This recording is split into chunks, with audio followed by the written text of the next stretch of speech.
So good afternoon and welcome to the PACE webinar series. Today our webinar is hosted by myself, Derek Flannel. I am a Vice President here with PACE, and the topic today is an introduction to change management. For those of you who have attended some of our webinars before, and as you will see on the bottom side of our presentation, PACE stands for Partners in Achieving Change Excellence. And so change management and implementing change is a really big part of what we do.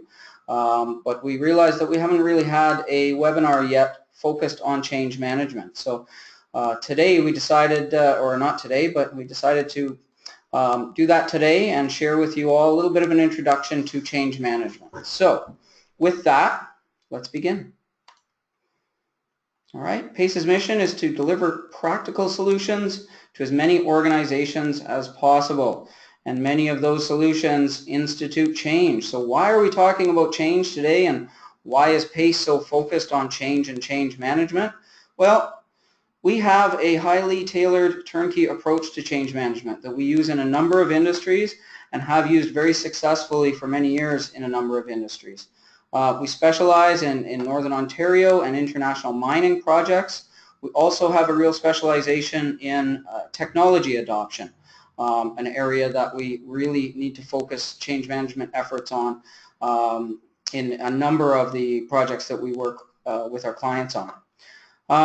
We have mining-specific change management engagement expertise in the technology space as well as in process improvement work. So implementing process improvement projects is always encounters a lot of change, and change management is necessary.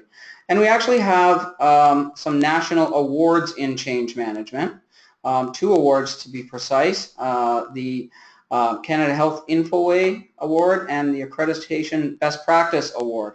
And these were national change management awards for a project working with the Waterloo-Wellington Lynn region, where we worked with a number of physicians in how they use their medical record system and engagement with numerous physicians in changing the way they do things. And for any of you who have ever worked with physicians or dealt with physicians anyway, you will know changing the way they do things is not an easy thing to do, hence the awards that we received. So this project had over $800,000 in resource savings, but the bigger part of it was the fact that we changed the habits of physicians who are often very difficult to change. So I just want to talk quickly about how we approach change management in what we do. So some of the things that we do very well, change and change management. From top down here, you'll see we do assessments, we look at team sponsorship and support, communications. I'm going to talk about these a little more in detail as we go out throughout the day. But the other piece that we also do is our process improvement or our business improvement work.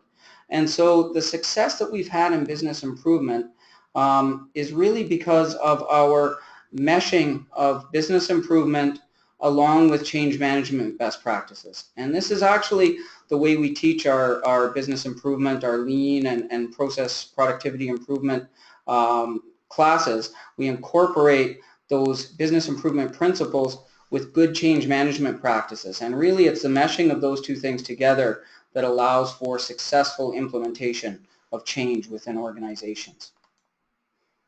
So just as we get started here, I would like to get an idea of what people are hoping to achieve, what people are hoping to get out of this session. So if you can all go into your question box and put one little blurb about what you're hoping to get out of today's section. I want to collect those and just make sure at the end of it that we've covered off what people were hoping to get out of today. So I'll just give you a minute or 2 to put some of your thoughts in there.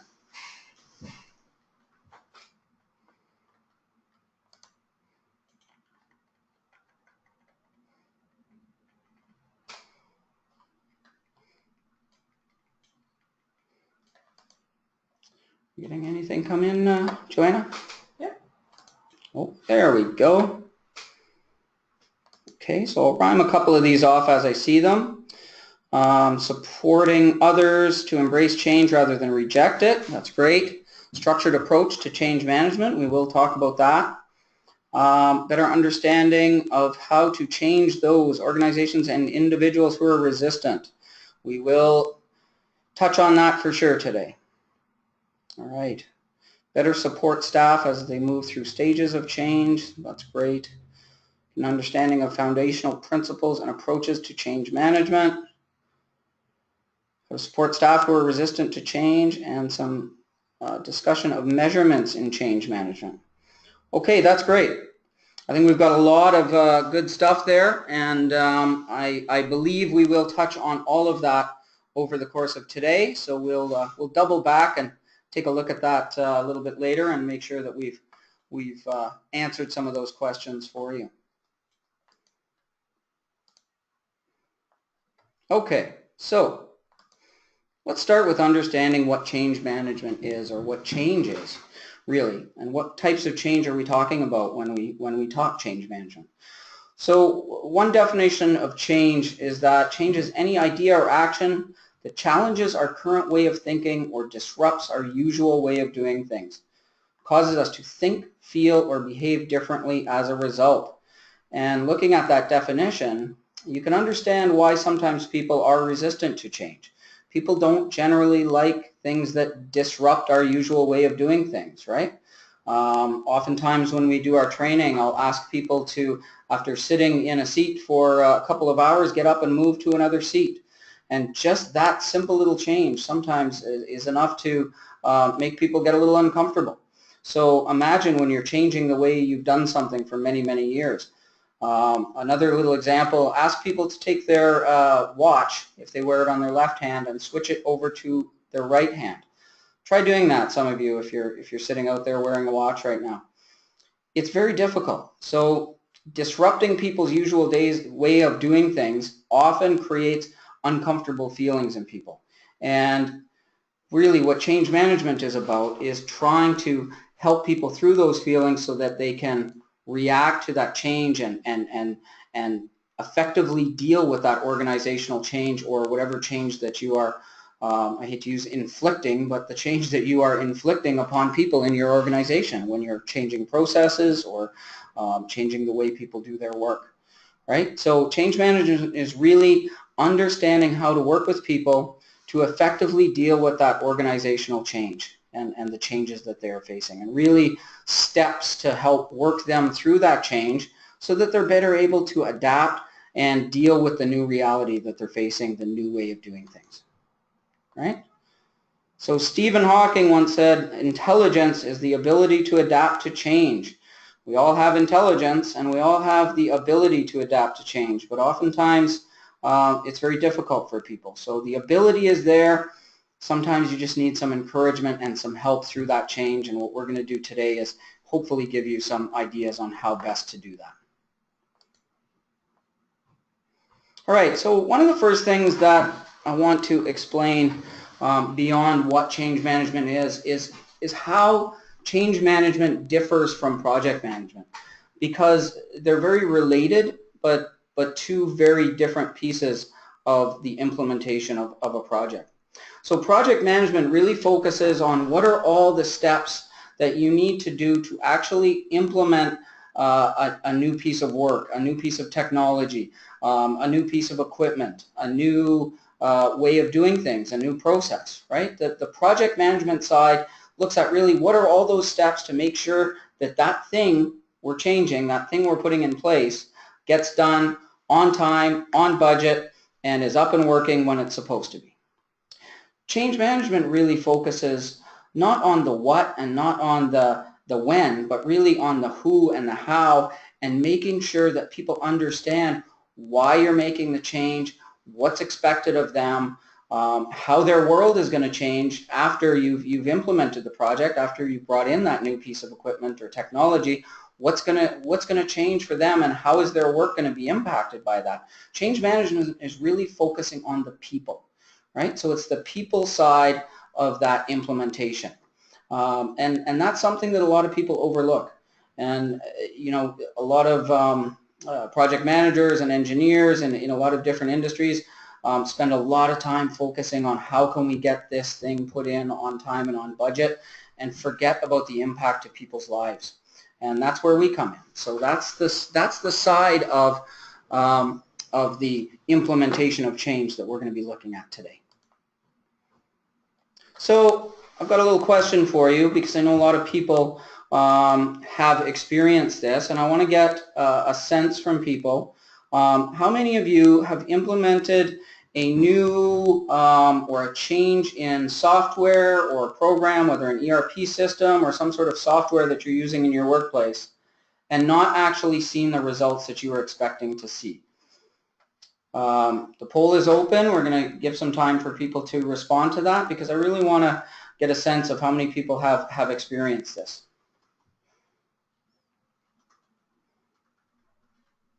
There's a little bit of a delay in the poll question, so I'll leave that open just for a couple minutes. Not a couple minutes, like a minute. We're getting some responses? Yes, we are. Great.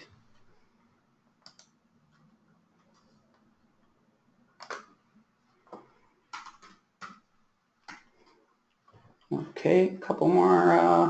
Oh, we've got a pretty good response rate here.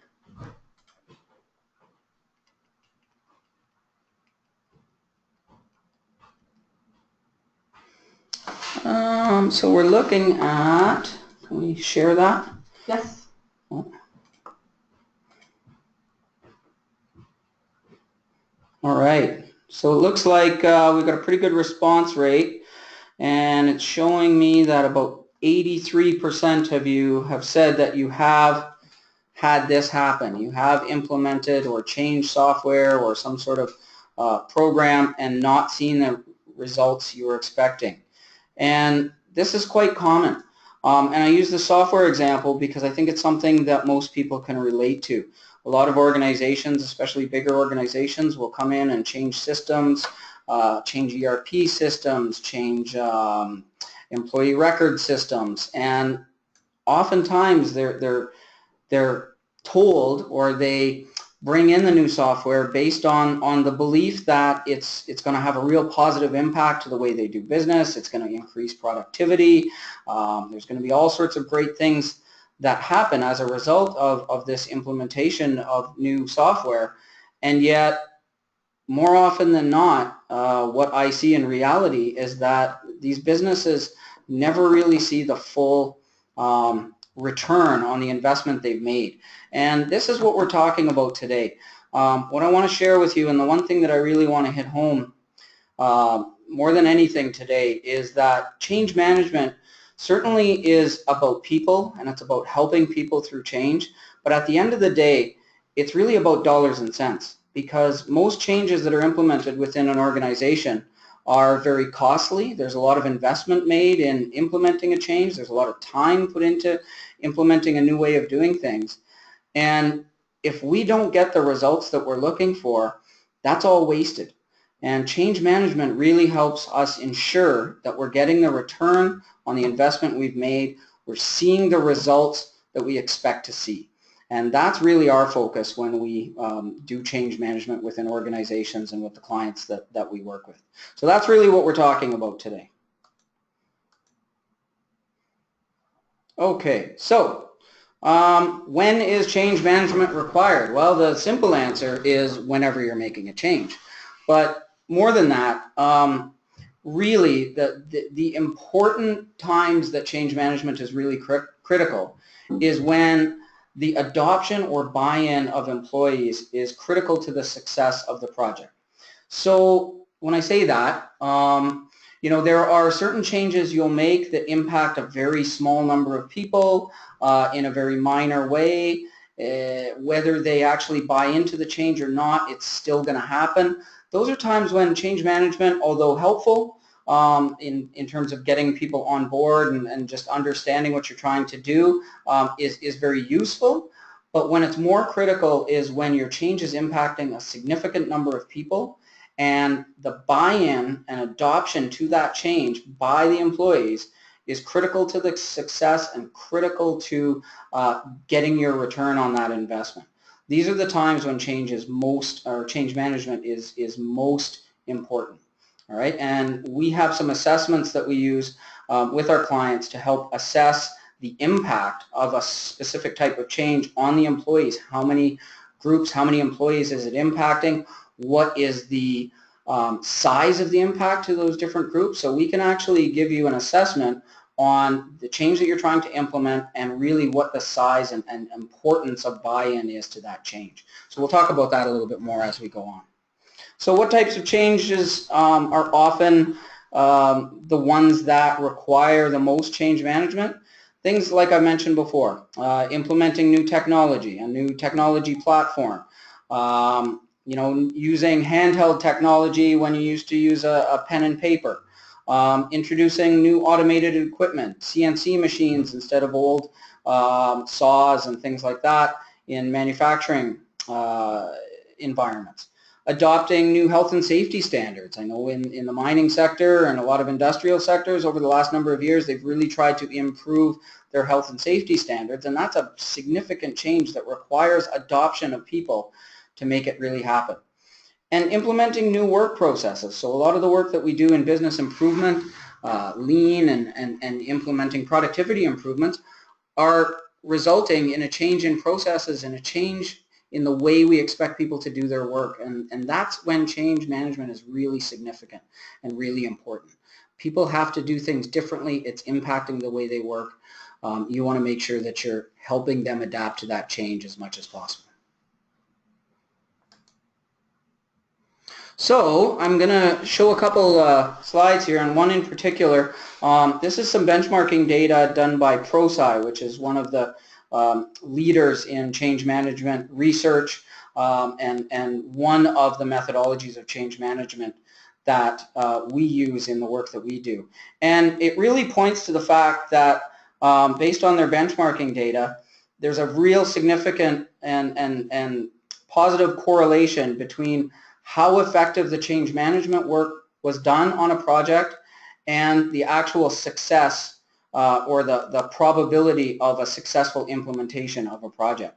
So ProSci has a number of different reports and research that they've done that really shows that there is a direct correlation between good change management and successful implementation of projects. So this isn't just something we're making up off the tops of our heads. There has been significant research done in this area that shows this direct correlation. So as I mentioned, we at PACE use a couple different change management methodologies. Some more traditional methodologies, which looks at the effectiveness of change and combining both the technical aspects of that change with the people aspects of that change, and really working with people to effectively deal with organizational change. The other model that we use is the ProSci model and the ADKAR theory of change. So this is actual tools and techniques and assessments that really help put numbers to the change management that you're doing and help you understand how to achieve the required business results that you're looking to achieve. So we pull from a number of different types of change management methodologies and use different pieces with our clients as needed to best get the results that they're looking for when we're helping them implement a change. So based on some historical work, there are a number of key elements to change, and I'm going to pop up, I think I have a poll come up next, right? So I'm going to put up some elements of change, and I'd like all of you to tell me what you think are the most important, which is the most important element of change management. Okay? We'll give you a minute or so to respond to that.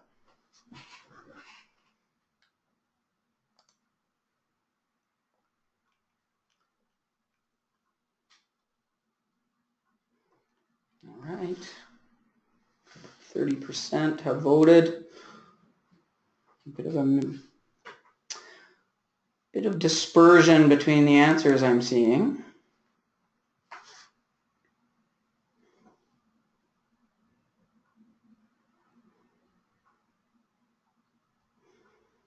Interesting. Okay, we've got about 75% have voted. I'll give you another couple seconds.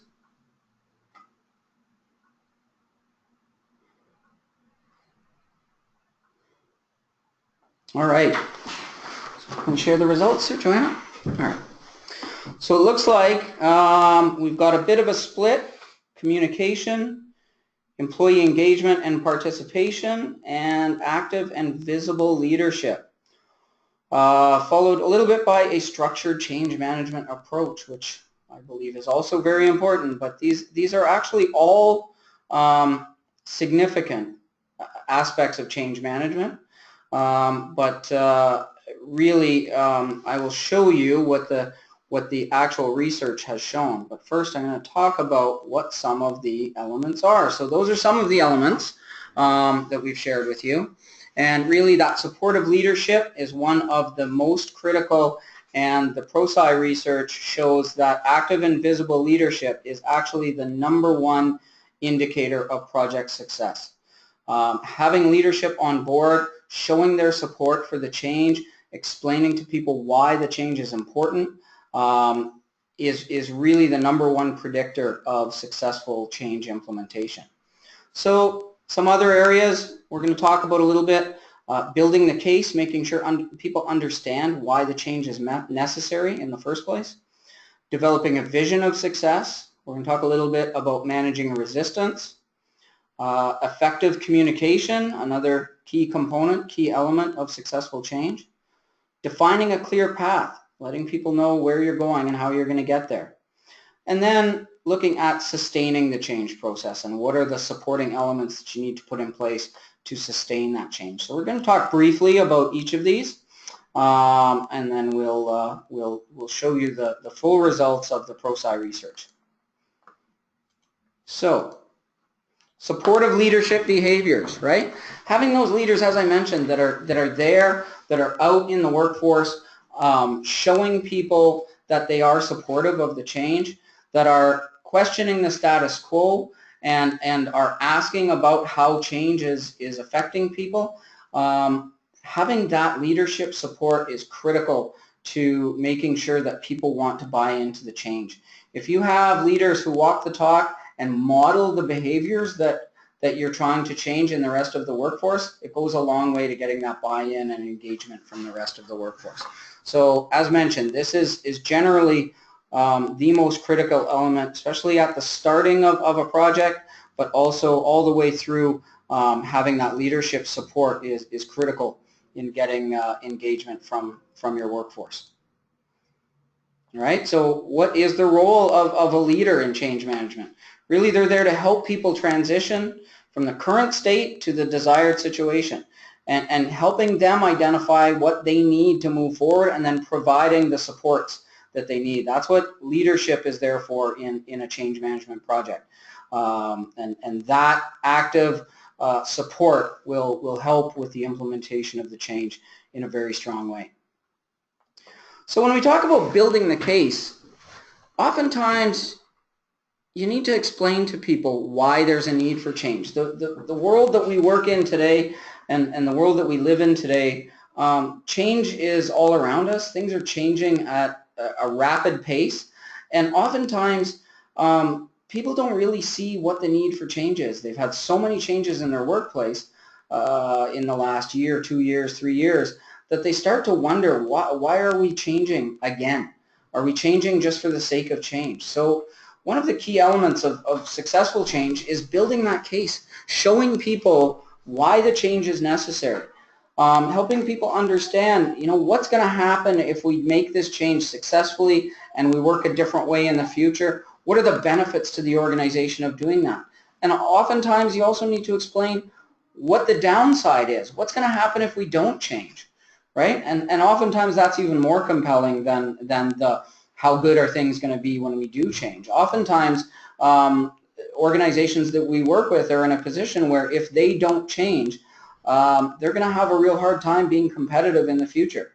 And that may result in layoffs. It may result in business closures. So oftentimes you need to show people what's in it for them, what's in it for the organization, but really tying it down to an individual level and letting people see what the benefits are for them. We say, what's in it for me, is what most people really want to know, right? That's how individuals will buy into a change, is when they see a real significant benefit for them personally. All right, so we need to build the case as change managers and show people why that change is necessary. So developing a vision of success, right? You want to show people what things look like in the future when we make successful change. You want to show them that desired future state, and this kind of builds on the last element, but it's really showing them, what does work look like in the future? How are things going to be different, and why is that a good thing, right? So it's really showing what that vision of success is and making sure people understand that, again, brought down to their personal level. Hopefully we don't get this this catastrophic future with the X'd out eyes, because that's what we don't want to happen. And oftentimes, without proper change management, we end up going down that path because we don't get the buy-in and the engagement from the employees that we really need.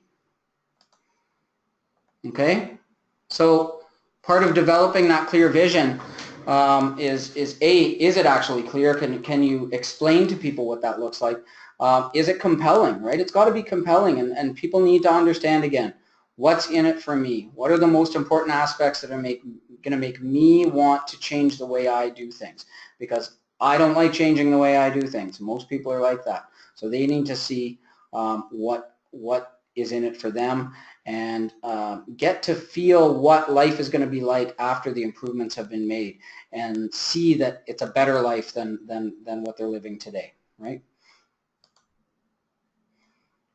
So one of the things that we see oftentimes is that people are resistant to change and don't necessarily like change, but it's not always the change itself that people are afraid of, and that drives people crazy, and that gets people upset. It's not knowing that a change is coming, right? When we surprise people by change, that's when they get most upset and start to resist and fight. So we need to not make change a surprise. And a lot of these elements that I'm putting in place here and that I'm sharing with you are all different pieces that make that change easier and allow people to see it coming so it doesn't surprise them. All right, managing resistance is another successful element, or sorry, element of successful change. There will be people who are not going to be comfortable with the change. You want to anticipate that. You want to understand that you're going to have resistance, and you want to plan for it. Okay, so it starts right from the beginning, and we're going to talk about the next element, which I believe is communication. But it all starts with communication, letting people know what to expect, and then working through and understanding when they start to resist, where that's coming from. But the biggest thing is expect that people will resist the change. It is inevitable. Hopefully it's a small percentage because you've done all the right things up front. But when you see that resistance, expect it, plan for it, come up with some strategies of how you can engage those resistors. Sometimes you can actually anticipate who the resistors might be, and you may want to engage them early, right? There are certain people, and you all know who they are in your organizations, that you know, if I make a change, this person is gonna push back, right? Oftentimes you know who those resistors are. Bring them in early, get them involved in the change early, get them involved in coming up with how that change is going to be rolled out, because that can often help you get that person on board, and those people can often be the biggest supporters to help manage resistance from other people. Okay, and as I mentioned previously, effective communication, having a real clear plan right from the start as to how you're going to communicate with people what's coming up, right? Again, you don't want to catch people off guard, so that effective communication, and really that effective communication should start with the leader, right? It's all about that active and visible sponsorship from a leader, them communicating right from the get-go about why we're changing and what the need is for change. This is the starting point, but communication should happen throughout the entire project. So you should be constantly communicating with people as you're changing things, as you're starting to implement, or as they're starting to see things changing in their workplace. Communication at every step of the process so that people understand what's going on and it's very clear to them what's happening. One of the things that my partner Neha says all the time is, in the absence of information, people tell themselves stories. And I have seen this over and over and over again. If you don't provide people the right information, they're going to make up their own information, and they're going to share that information. And that information that they make up and those stories that they tell themselves are usually a lot worse than what the reality is. Okay, so get out there, communicate effectively, make sure that the right information is getting out and that the wrong information isn't conveyed first. Defining a clear path, this is really about showing them what the steps are going to be. We're starting here. These are the timelines, these are the dates, these are the milestones, and sticking to them. This really builds credibility and allows people to understand what's happening, and then seeing things happen when you said they're going to happen is really important in making sure that people are on board. So it's really important to get out there and show them how this change is going to be implemented, when they're going to start seeing things happen, when things are going to impact them personally. People like to know those things. So laying out that clear path for them is very important. And then sustaining the change is really all about, and in our training we have a whole module on this, it's all about what are the other things that need to be put in place to support that change. It's like the little picture of the bridge here. You need a good foundation. If you're putting change in place, you got to understand all the supporting elements that need to be put in place to help support that change. So things like people. Do we have the right people? Do we have the right skills? Have we done all the training we need to? Do we have the right organizational structure now that we've put things in place and we've changed the way we do things? So all of those need to be considered up front, and you need to start putting those in place as you're implementing the change, not at the very end, right? So all of these things have to happen throughout the change process, not just get stuck in at the end. So going back to our poll, I think you guys did pretty good, but the research that ProSci has done from 2015 indicated that, as I mentioned, active and visible executive sponsorship is the #1 contributor to successful implementation of change. #2, a structured change management approach.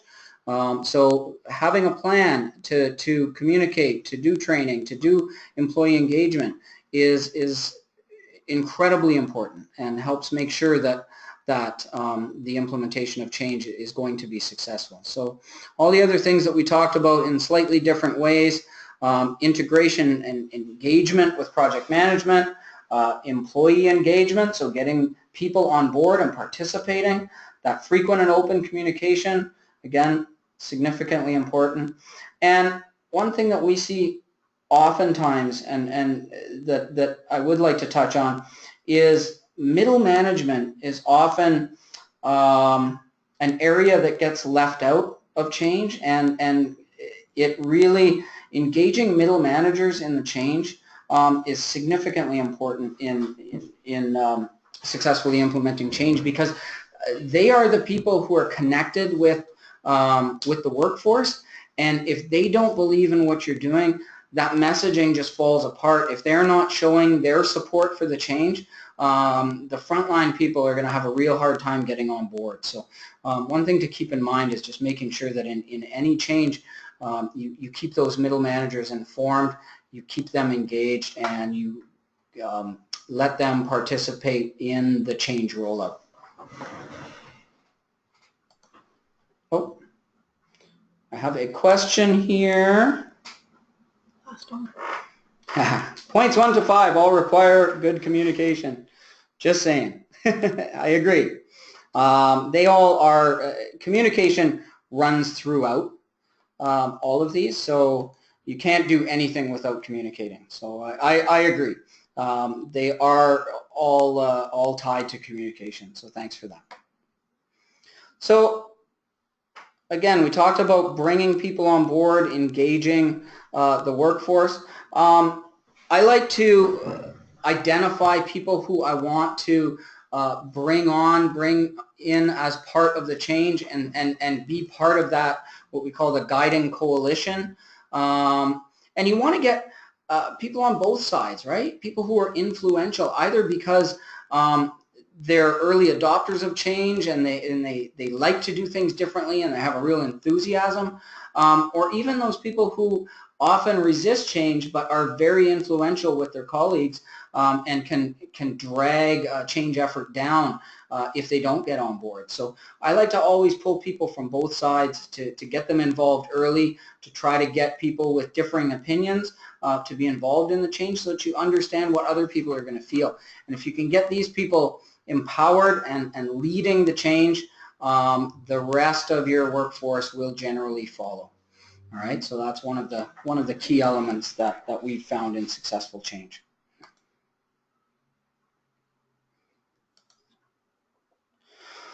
So a couple things I just want to talk about, and we have talked about so far the communication and the getting people on board and showing people what's in it for them. And these are all things that people see as sort of soft skills. And oftentimes, you know, when we talk to people about change management, we hear things like, well, change management is a very touchy-feely kind of thing, right? It's an HR kind of human relations kind of area. But it's not just that, and it is that because you do need to support people through the change, but it's also about dollars and cents. And really not doing the proper amount of change management, as we saw from some of the research, will really hold back your project. And I'm going to show you some other research and some slides, some models that have been developed based on research that really show what the return on investment of change management can be, and how not doing proper change management can really impact the return on your project of the implementation that you're trying to put in place. All right. So first off, I want to show a little slide here. This is called the Satir change model, and I've seen this presented in a number of different ways.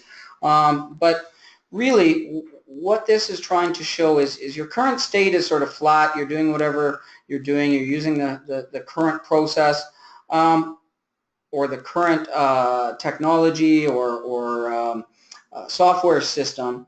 And people start looking at making a change, implementing a new software system, and they have this idea that, often mistakenly, that this change is going to really improve productivity and performance. So as we move out, this is the curve, this red curve here is what people who are implementing a project usually expect to see happen. All right? They think they're going to implement this change and magically everybody's going to jump on board and productivity is going to increase and people are going to perform better. But that's not reality.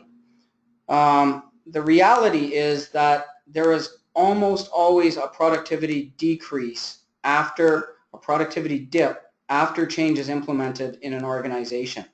And good change management helps to lessen or shallow out the dip, so your productivity drop is as minimal as possible, and also allows you to come back up and get to that desired state of productivity a lot faster than if no change management is put in place.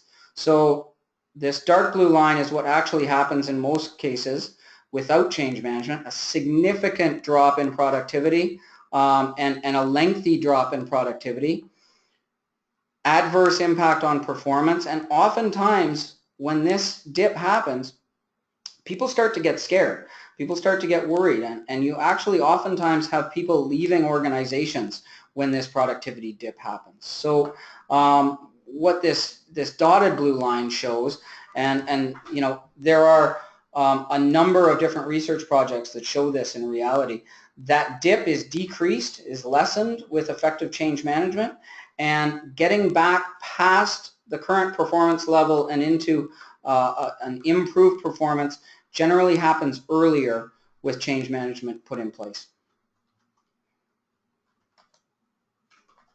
Okay, so some of the factors that affect or that help with the return on investment of change management, this comes from the ProSci return on investment model, is number one, Faster speed of adoption. So if we're looking at new technology, we're looking at using a new system, we're looking at using a new process, because we all know that most of us have changed processes and had it take years before people actually follow the new process.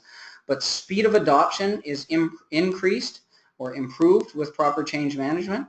The ultimate utilization, how many people actually follow the new process or use the new technology and use all the features that are in there, because I don't know if you guys are like me, but I've seen a lot of cases where you implement a new computer system, a new ERP system, and there's all sorts of features that are in there that nobody ever uses until the day you bring in another new software package, and then nobody uses half of the features in there either. And the third area is proficiency. Right? Proper change management allows people to use things properly, know exactly how to use the new process, how to make it work for them, how to integrate it into the way they do their work, and be proficient at their work, thus increasing the productivity that you were expecting from the change in the first place. And we use a lot of ProSize tools. One of the tools that we use quite extensively in the work that we do with our clients is their ROI calculator. And we have a number of different ways that we use to calculate ROI of change management, but you can actually look at a specific change, understand the things that are changing, how important they are, and how reliant they are on user buy-in and user adoption. And you can actually predict what portion of the benefits of your change, of the project you're trying to implement, are tied directly to user engagement and user adoption. Okay, so this next slide here was an actual project that we worked on with one of our clients, where they were looking at changing the way they were doing things and integrating technology into their work. And there was an expectation that productivity increases were going to give them an additional $20 million in revenue. And when we looked at the all of the benefits that they were hoping to get that were going to give them that huge increase in productivity, and we assessed them and analyzed them, we found that 76% of the benefits that they were hoping to achieve was directly related to the adoption of people, the adoption of that technology, and using it properly by all of the staff. What this graph shows is that if that technology is put in place with zero change management, they will achieve less than a quarter of the return that they were looking for.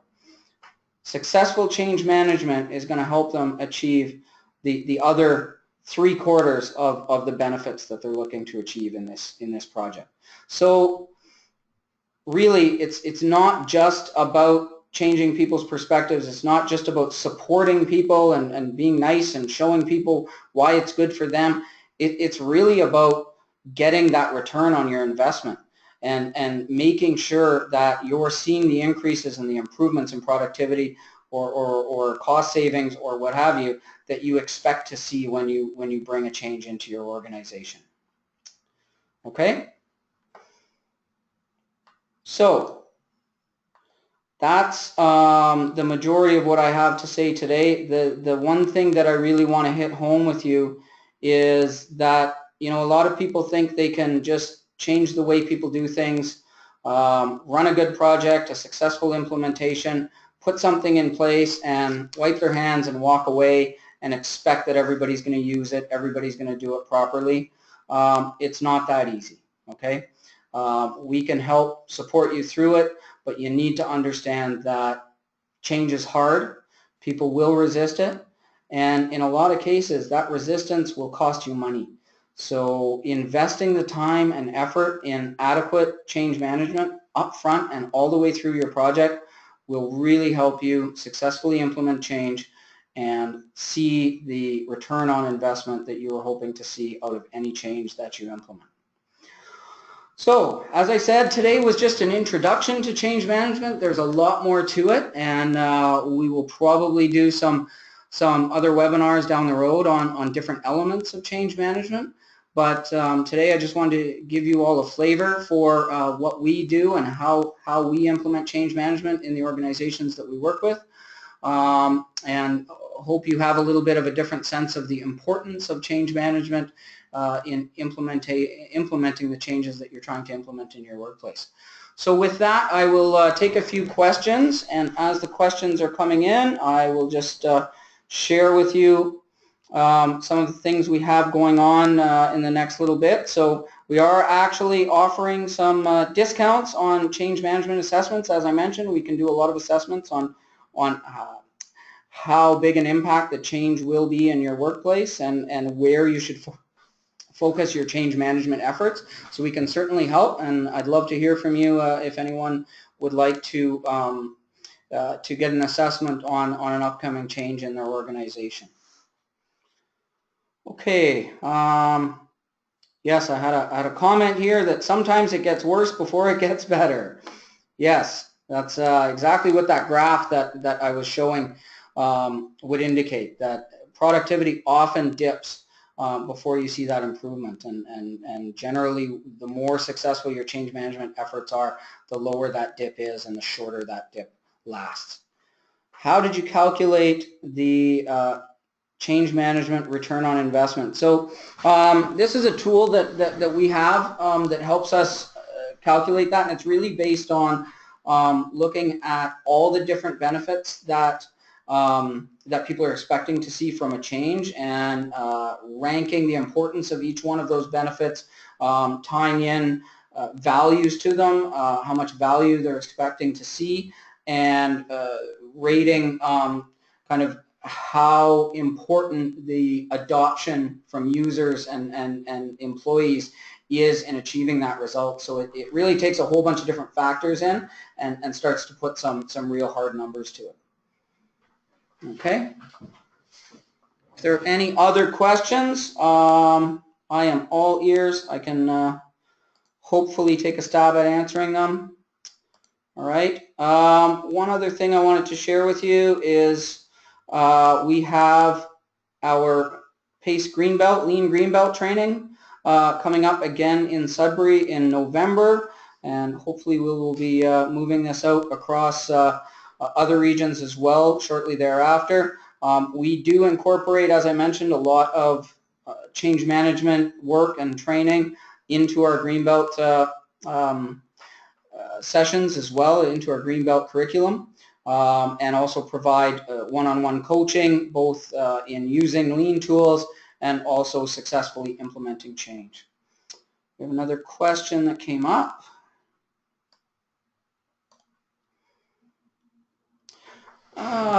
Here we go. Have you found in your work some levers of effective change management to be harder to implement than others? Yeah, and it really depends on the project. In some cases, I think you're talking about some of the levers, like different pieces of those key elements. So, for example, you know, in some cases, you've got to fight a lot of feelings from past change. So, you know, you've got to help people get over the fact that change hasn't been implemented well in the past, or something going on in the environment, in the workforce environment today, that's really hindering how people are going to want to receive a change to the way they're doing things. So certainly every project has its own challenges, but some of the things are definitely harder than others. So certain industries are much more resistant to change than others. Sorry for that phone call. We find some industries have a real high resistance to change. Some industries have a much higher resistance to technology. You know, so when you're especially implementing technological change, you need to really show people that technology isn't going to necessarily reduce jobs. Sometimes it just changes jobs. So things like that often are tough, and you really need to work on that communication piece and really find what might be in it for the frontline folks. And some changes you implement, it's really hard to find the what's in it for me for a lot of the workforce. So you know, you got to tie it into the organization and having a successful organization and being able to show them that, you know what, maybe it'll allow them to keep their jobs a little longer. So sometimes that finding that what's in it for me is one of the harder pieces, but there's usually something there that you can tie into. Okay. So the other thing that I just wanted to share with you guys is our next webinar. Neha Singh, our CEO, will be doing another webinar on Wednesday, November 8th at 1 p.m. talking about data. You have data, now what? And this is always a good question that we run into with a lot of the folks that we work with. So please join us for that. Look forward to having you. And we'll do one more check on any other questions. If anyone has any more questions, please provide them now in your question box, and I will get to them as quickly as I can. Otherwise, it may be just time to wrap up.